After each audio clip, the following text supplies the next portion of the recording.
Harry, lucky സഹോദരനും സഹോദരിയും ആയിരുന്നു. ഒരു ദിവസം അവരുടെ വീട്ടിനു അടുത്തുള്ള ക്ഷേത്രോത്സവം കാണാൻ പോയി. കുട്ടികളുടെയും നിറഞ്ഞ ശബ്ദങ്ങളുടെയും ഉത്സാഹത്തിന്റെയും കാഴ്ചകൾ. അവിടെ അവർ ഒരു പെൺകുട്ടിയെ കണ്ടു. അവൾക്ക് കണ്ണീർ നിറഞ്ഞ മുഖം. ആരെയോ അന്വേഷിക്കുന്ന പോലെ. ഹാരിയും ലക്കിയും അടുത്തു ചെന്നു. എന്താണ് പ്രശ്നം എന്ന് ചോദിച്ചു. അവൾ ദുഃഖത്തോടെ പറഞ്ഞു, എന്റെ പേര് ശ്രേയ. ഉത്സവത്തിന് അച്ഛനോടൊപ്പം വന്നതാണ്. പക്ഷേ ഇപ്പോൾ ഞങ്ങൾ തമ്മിൽ വേർപെട്ടുപോയി. ഇത് കേട്ട ലക്കി പറഞ്ഞു, ശ്രേയ, ആശങ്കപ്പെടേണ്ട. ഞങ്ങൾ അച്ഛനെ കണ്ടെത്താൻ സഹായിക്കാം.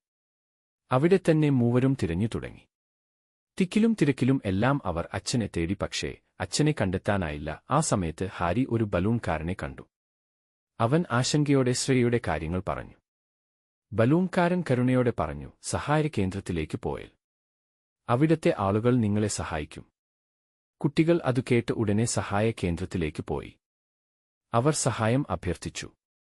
സഹായ കേന്ദ്രത്തിലെ ആളുകൾ മൈക്രോഫോൺ വഴി ശ്രേയയുടെ അച്ഛനെ വിളിച്ചു. ശ്രേയയുടെ അച്ഛൻ ഓടിയെത്തി. അച്ഛനെ കണ്ടപ്പോൾ ശ്രേയയുടെ കണ്ണിൽ സന്തോഷം നിറഞ്ഞു. അവൾ ലക്കിക്കും ഹാരിക്കും നന്ദി പറഞ്ഞു.